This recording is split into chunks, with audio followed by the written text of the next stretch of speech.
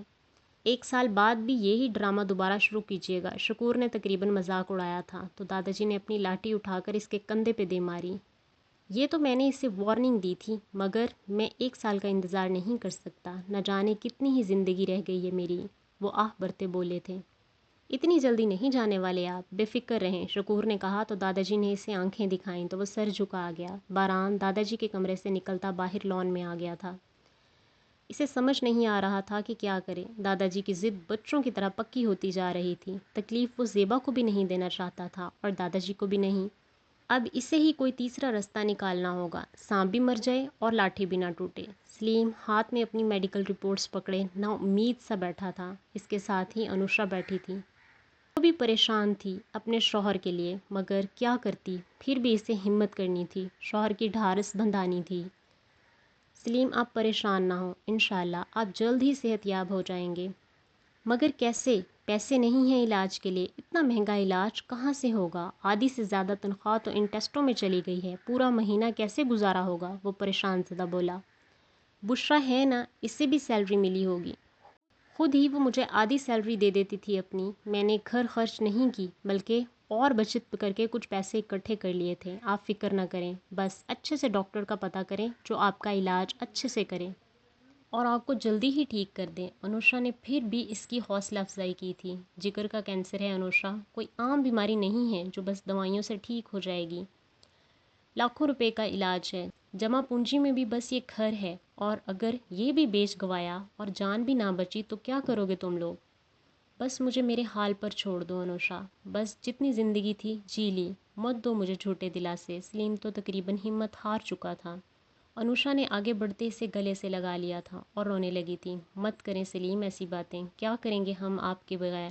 آپ کو کچھ نہیں ہوگا، میں بشرا سے بات کرتی ہوں، وہ سیلری ایڈوانس میں لے لے گی، آپ کا علاج جلد سے جلد شروع کروانا ہے، آپ انشاءاللہ بالکل ٹھیک ہو جائیں گے۔ بشرا تمہیں سیلری مل گئی؟ بشرا ابھی آفس سے آئی ہی تھی، چینج کر کے وہ باہر آ کر بیٹھی تھی جب انوشا نے اس سے پوچھا۔ جی آپی، آج ہی ملی ہے، ابھی لے کر آئی ہوں۔ شاپنگ کا موڈ ہے لگتا ہے، بشرا نے ذرا شرارت سے اس سے کہا۔ نہیں، کام ہے اور مجھے پوری سیلری چاہیے، انوشا نے سنجیدگی سے کہا۔ پوری لے لیں آپ، خیریت ہے؟ بشرا بھی ذرا پریشان ہوئی۔ خیریت ہی تو نہیں ہے، انوشا کے آنسو نکل آئے۔ کیا ہوا آپی، بتائیں مجھے۔ وہ انوشا کے پاس بیٹھتی بولی۔ سلیم کی طبیعت کافی خراب رہنے لگی تھی کچھ دنوں سے، کھانسی بہت زیادہ ہوتی جا رہی تھی، جب جب کھانستے تھے ساتھ میں خون کی الٹی بھی آ جاتی تھی۔ بہت کہنے کے بعد انہوں نے ٹیسٹ کروائے ہیں اپنے، مگر جو رپورٹس آئی ہیں، کہتے کہتے اس کے رونے میں مزید اضافہ ہو گیا۔ آپی، کیا آیا ہے رپورٹس میں؟ انہیں جگر کا کینسر ہے، ہچکیوں سے بتایا تھا انوشا نے۔ کیا؟ شوق سے کہا تھا بشرا نے۔ پلیز بشرا، پلیز دعا کرو سلیم کو کچھ نہ ہو، وہ ہمارا واحد سہارا ہے، اس رپورٹ کے بعد تو وہ ٹوٹ چکے ہیں۔ انہیں جینا ہے ہمارے لیے، کہتے ہیں علاج بہت مہنگا ہے، نہیں ہو سکتا، وہ روتے ہوئے بولی۔ آپی پلیز حوصلہ رکھیں، میں ہوں نا، ہم کروائیں گے بھائی کا علاج، وہ جلد ہی صحت یاب ہو جائیں گے۔ بشریٰ واقعی میں پریشان ہو گئی تھی۔ اس نے سب سے پہلے اپنی سیلری اور سیونگ انوشا کے حوالے کی، گھر کا خرچ بھی چلانا تھا اور ساتھ ساتھ سلیم کا علاج بھی کروانا تھا۔ یہ اس کے لیے ایک بڑا چیلنج تھا۔ سلیم کا علاج شروع کروا دیا گیا تھا، ان کے پاس جو بچت تھی وہ شروع میں ہی دوائیوں اور ٹیسٹوں میں اڑ گئی۔ بشریٰ باقی کا پیسہ کہاں سے آئے گا؟ 15 سے 20 لاکھ کا خرچہ بتا رہے ہیں ڈاکٹر۔ یہ بھی ابھی انہوں نے کم بتایا ہے، اس سے بھی زیادہ کا خرچہ بھی آ سکتا ہے، کیا کریں گے؟ اب انوشا پریشانی سے بولی تھی۔ سلیم کو مزید اچھے ٹریٹمنٹ کی ضرورت تھی، اس کی طبیعت دن بدن بگڑتی جا رہی تھی۔ آپ ہی فکر نہ کریں، میں آفس سے لون کی بات کرتی ہوں، شاید زیادہ نہیں تو 10 لاکھ تک تو دیں گے، یا پھر 5 لاکھ بھی مل جاتے ہیں تو علاج تو اچھے سے شروع ہوگا، باقی تھوڑا تھوڑا کر کے کہیں نہ کہیں سے مل ہی جائیں گے۔ بشریٰ بھی پریشانی سے بول رہی تھی، 2 ماہ کی سیلری ویسے ہی وہ ایڈوانس میں لے چکی تھی، مگر اس کا بھی کچھ نہ بنا۔ پچھلے 1 ماہ میں سلیم کی ادویات اور روز کے ٹریٹمنٹ میں بھاری رقم لگ چکی تھی، اور گھر کے اخراجات الگ سے تھے، بچوں کے تعلیم کا خرچ، سلیم کی بیماری کی وجہ سے اس کی نوکری بھی چلی گئی تھی، کیونکہ اب وہ نوکری کے قابل ہی نہیں رہا تھا۔ انوشا کو اپنے سہاگ کی فکر کھائے جا رہی تھی، ساری زندگی محرومی سے گزاری تھی، سلیم کی محبت نے اس کی زندگی سے اس احساس کو بھی ختم کر دیا تھا۔ بشریٰ آفس آ گئی، مگر اب بھی پریشان تھی، کیسے اتنا بڑا لون مانگنے کی ہمت کرتی۔ احمد کے آفس چلی گئی۔ میں آئی کم ان سر؟ آؤ۔ احمد نے اجازت دی۔ سر مجھے آپ سے بہت ضروری بات کرنی تھی۔ ہاں کرو۔ لیپ ٹاپ سے توجہ ہٹا کر اس کی جانب متوجہ ہوا۔ سر مجھے لون چاہیے، بہت ہمت کر کے اس نے کہا۔ لون؟ احمد نے ذرا شوق ہوتے ہوئے کہا۔ جی، وہ سر جھکائے بولی۔ مگر بشریٰ آلریڈی تم 2 ماہ کی سیلری ایڈوانس کے طور پر لے چکی ہو۔ آئی نو سر، اٹس ارجنٹ نیڈ گھر میں۔ کتنا چاہیے؟ 10 لاکھ بمشکل اس نے کہا۔ احمد شوق ہو گیا تھا۔ اچھا تم جاؤ، میں باران سر سے بات کرتا ہوں، احمد نے کہا تو وہ چلی گئی تھی۔ اس سے پہلے ہی بہت شرمندگی ہو رہی تھی، مگر اب باران سے بات کرنے کا نام لیا تو وہ مزید شرمندہ ہوئی تھی۔ کیا سوچیں گے وہ اس کے بارے میں؟ کیسے بتائے گی وہ اس سے اپنے حالات کے بارے میں، اس کی مجبوریوں کے بارے میں؟ باران سر، وہ بشریٰ آئی تھی ابھی میرے آفس میں، سر اس سے لون چاہیے، بہت بڑی رقم کا مطالبہ کر رہی ہے، حالانکہ ابھی پچھلے 1 ماہ میں وہ 2 بار اپنی سیلری ایڈوانس لے چکی ہے۔ احمد نے اسے انٹر کام کے ذریعے اطلاع دی تھی۔ اچھا تم ایسا کرو، اسے میرے آفس میں بھیجو، میں بات کرتا ہوں اس سے۔ باران گہری سوچ میں ڈوب چکا تھا، کیونکہ اس کے دماغ میں کچھ اور ہی چل رہا تھا۔ کچھ ہی دیر میں بشریٰ اس کے آفس میں آئی، کافی نروس لگ رہی تھی۔ بلو کلر کا پلین سوٹ پہنے، سنہری بالوں کو کھلا چھوڑے، سفید رنگت، میک اپ کے نام پر بس ہونٹوں پہ پنک لپ گلوس جائے، معصوم سی لگی تھی۔ بشریٰ نے باران کی جانب دیکھا تو وہ اپنی کرسی پہ برجمان اسے بغور دیکھے جا رہا تھا۔ سر وہ مجھے ارجنٹ لون کی ضرورت ہے، میں نے احمد سر سے بات کی تھی، انہوں نے مجھے آپ کے پاس بھیجا ہے۔ آئی نو کہ رقم بہت زیادہ بڑی ہے، بٹ سر مجبوری نہ ہوتی تو میں نہیں مانگتی۔ اس نے سر جھکائے بمشکل اٹکتے اپنے الفاظ ادا کیے تھے۔ ہاں یہ تو معمولی ہے میرے لیے، مگر تمہارے لیے بہت بڑی ہے۔ بشریٰ میں تو تمہیں 10 نہیں 20 لاکھ دوں گا، لون نہیں بلکہ ایسے ہی، تمہاری یا تمہارے گھر والوں کی جو بھی ضرورت ہو وہ پوری ہو سکتی ہے، مگر میری بھی ایک ضرورت ہے جو صرف تم پوری کر سکتی ہو۔ باران نے لیپ ٹاپ بند کرتے کرسی پہ بیٹھتے ہی نہایت سیریس انداز میں کہا تھا اس سے۔ بشریٰ نے حیرت سے باران کی جانب دیکھا تھا کہ کیا مطلب ہے آپ کا؟ اس نے جھجکتے پوچھا۔ مطلب یہ، وہ اٹھ کر اس کے پاس آیا اور دونوں ہاتھ پاکٹ میں ڈالے ہوئے تھے، نظریں اس کے چہرے پر تھیں۔ مطلب یہ ہے کہ تمہیں میرے ساتھ کانٹریکٹ میرج کرنی ہوگی 2 سال کے لیے، وہ اسے بغور دیکھتے بول رہا تھا۔ وہ اسے پھٹی پھٹی سی آنکھوں سے دیکھ رہی تھی کہ وہ کیا کہہ رہا ہے۔ مجھے اولاد چاہیے، اور زیبا یہ نعمت مجھے نہیں دے سکتی، مگر میرے دادا جی کو پوتا چاہیے۔ میں دونوں سے بہت محبت کرتا ہوں، اس لیے ان دونوں کو کوئی بھی دکھ دینے کا سوچ نہیں سکتا، اس لیے میں تمہیں یہ آفر کر رہا ہوں، 1 سال میں بیبی ہو جائے تو دوسرے سال اسے فیڈ کروانا ہے، اور پھر بس تمہارا کام ختم، اس کے بعد تم آزاد ہو، جب کہو گی میں تمہیں ڈیورس دے دوں گا اور تم اچھی جگہ پہ شادی کر لینا۔ بشریٰ کو نہایت برا لگ رہا تھا اس وقت، باران نے جیسے اس کی مجبوری جاننا ضروری ہی نہ سمجھی ہو، اور بڑے آرام سے سب کہہ دیا۔ سر آپ نے یہ سوچ بھی کیسے لیا کہ میں آپ کے ساتھ اپنی عزت کا سودا کروں گی؟ اگر اس وقت مجھے پیسوں کی ضرورت ہے تو یہ میری مجبوری ہے، مگر میری مجبوری میری عزت سے بڑھ کر نہیں ہے، میں نے تو آپ کو ایک شریف انسان سمجھا تھا۔ آپ نے تو میری وجہ سے ڈیل کینسل کر دی تھی، وہ مینیجر مجھے ہراساں کر رہا تھا، مگر آپ خود کیا کر رہے ہیں؟ مجھے افسوس ہو رہا ہے آپ پہ۔ ایم سوری، اب میں یہاں جاب بھی نہیں کر سکتی۔ بولتے ہی اس کی زبان لڑکھڑانے لگی تھی اور آنکھوں سے مسلسل بہتے آنسو اس کا چہرہ بھگو رہے تھے۔ یہ تو تم صرف جذباتی ہو رہی ہو، سوچ لو ہر ماہ سیلری بھی ملے گی، وہ بھی ڈبل۔ باران نے اس کے آنسوؤں کو نظر انداز کرتے پھر سے پیشکش کی تھی، اور تم میرے ساتھ اس ملک سے باہر رہو گی، ہر عیش و عشرت ملے گی تمہیں جس کے تم نے اب تک اتنے خواب دیکھے ہیں۔ وہ اپنی بے حسی کی انتہا کو پہنچا تھا۔ میرے خواب اتنے سستے نہیں ہیں جس سے آپ چند ٹکوں کے بس خرید لیں۔ وہ اپنے آنسو صاف کرتی نکلی تھی اس کے آفس سے نکلتے ہوئے اس کا سامنا مشی سے ہوا تھا، مگر وہ اسے نظر انداز کرتی نکل گئی تھی وہاں سے۔ مشی نے اسے کچھ نہیں کہا تھا، بلکہ اب وہ اس کی احسان مند ہو گئی تھی۔ اس نے اس کی نوکری بچا لی تھی۔ اس کی روئی ہوئی سرخ آنکھوں کو دیکھتی وہ بھی پریشان ہوئی تھی۔ بشریٰ آفس سے نکلتے رکشہ میں بیٹھی تھی۔ آنسو تھے کہ بے قابو ہو گئے تھے، رکنے کا نام ہی نہیں لے رہے تھے۔ اسے باران کی باتوں پہ افسوس ہو رہا تھا۔ اس نے اسے کیا سمجھ لیا تھا؟ دل بہلانے کے لیے کوئی کھلونا؟ اس کے جذبات، اس کے خواب اس کے سامنے بکاؤ بن گئے تھے۔ مگر وہ بکاؤ چیز تو نہیں ہے، انسان ہے ایک۔ مگر شاید باران آج انسانیت سے گر گیا تھا۔ وہ اس کی لا حاصل محبت تھی جسے کبھی اس نے چاہا تھا، اسے پانے کی خواہش کی تھی، مگر وہ کسی اور کا تھا، اس لیے اسے پانے کی حسرت کو دبا لیا تھا۔ مگر آج وہ اس مقام سے بھی گر چکا تھا جو کبھی اس کے دل میں کسی کونے میں بسا تھا۔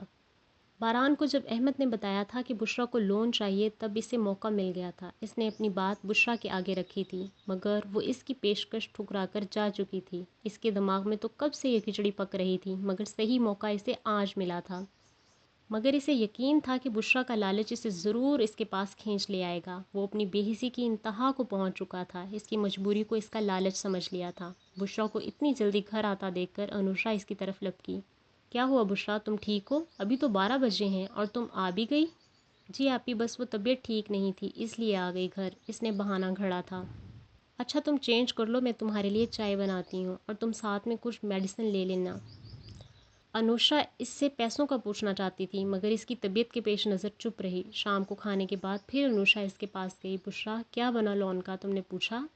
بشریٰ اس سے دیکھتے خاموش ہی رہی، اس کا دل کٹ رہا تھا۔ انوشا نے پھر سے استفسار کیا، بشریٰ تم بول کیوں نہیں رہی؟ وہ آپی مشکل ہے ذرا، 2 منتھ کی سیلری بھی تو ایڈوانس میں لے چکی ہوں، وہ ذرا اٹکتے بولی۔ مگر بشریٰ تمہیں معلوم ہے اس وقت کتنی اشد ضرورت ہے، ہمارے پاس اور کوئی آسرا بھی تو نہیں ہے۔ انوشا کو بھی مایوسی ہوئی تھی، وہ اٹھ کر چلی گئی اس کے پاس سے۔ بشریٰ کی آنکھوں سے پھر آنسو جاری ہو گئے تھے، وہ مجبور تھی۔ پیسے تو جھٹ سے ہی مل جائیں گے، مگر اس وقت اس کی عزت نفس زیادہ ضروری تھی۔ باران اپنے کمرے میں بیٹھا ہوا تھا، ہاتھ میں ریموٹ پکڑے ٹی وی چینل سرچ کر رہا تھا، مگر اس کی سوچ میں بشریٰ ہی تھی۔ ابھی بھی دادا جی نے اس سے ڈھنگ سے بات تک نہیں کی تھی، وہ ایک ہی رٹ لگائے بیٹھے تھے۔ مختلف سوچیں اس کے ذہن سے آ جا رہی تھیں، وہ سب پلان کر چکا تھا۔ بشریٰ مڈل کلاس لڑکی ہے، اس کی خواہشات کے مطابق وہ اسے اتنا لالچ دے چکا تھا کہ وہ سوچنے پہ مجبور ہو جائے گی اور جلد ہی ہاں کر دے گی۔ وہ فوراً ہی کورٹ میرج کر لے گا اس سے اور اسے اس ملک سے باہر لے جائے گا۔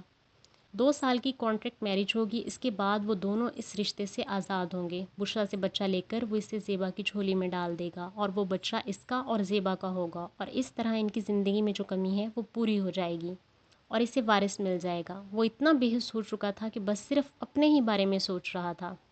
وہ زیبا سے کچھ نہیں چھپانا چاہتا تھا، اسے ہر معاملے سے آگاہ رکھے گا، مگر پہلے بشریٰ سے ڈیل ڈن ہو جائے۔ وہ سب سچ بتا دے گا زیبا کو، مگر دادا جی کو انجان ہی رکھے گا اس معاملے سے۔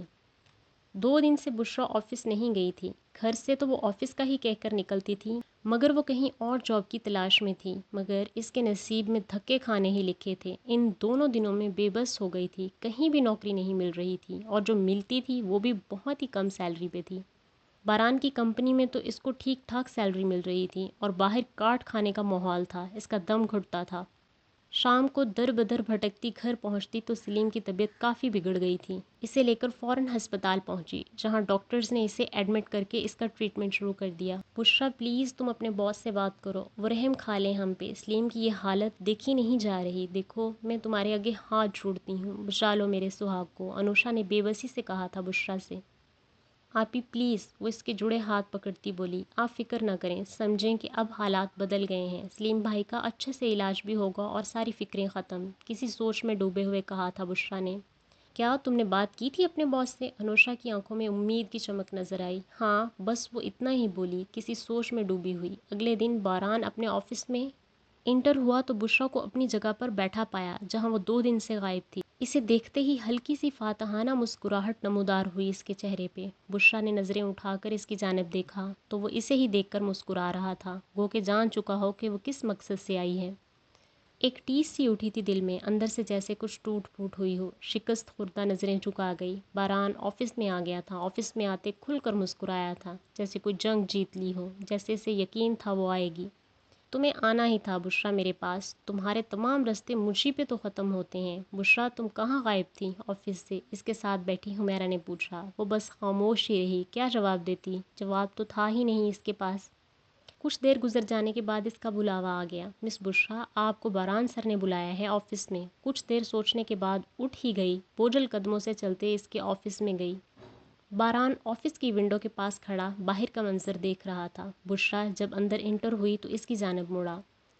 کم بشرا، میں تمہارا ہی انتظار کر رہا تھا، مجھے یقین تھا تم ضرور آؤ گی۔ وہ اس کی طرف آہستہ آہستہ قدم بڑھائے بولا۔ وہ نظریں جھکا گئی، چہرے پہ بلا کی سنجیدگی تھی۔ بلیک کلر کا سوٹ پہنے، بالوں کو کیچر سے قید کیے، 2 آوارہ لٹیں چہرے کو چھو رہی تھیں اور دودھیا رنگت پہ بلیک کلر اٹھ رہا تھا۔ شفون کا بلیک ہی دوپٹہ آگے اچھے سے پھیلایا ہوا تھا۔ انتہائی معصوم سی لگی باران کو۔ تمہاری خاموشی کو تمہارا اقرار سمجھوں؟ کچھ قدم کے فاصلے پہ کھڑا اس کا چہرہ بغور دیکھتے بولا۔ ایک بار آنکھیں زور سے مینچ کر کھولیں، پھر باران کی جانب دیکھا اور آہستگی سے بولی، مجھے آپ کی شرط منظور ہے۔ باران بھرپور مسکرایا تھا اسے دیکھ کر۔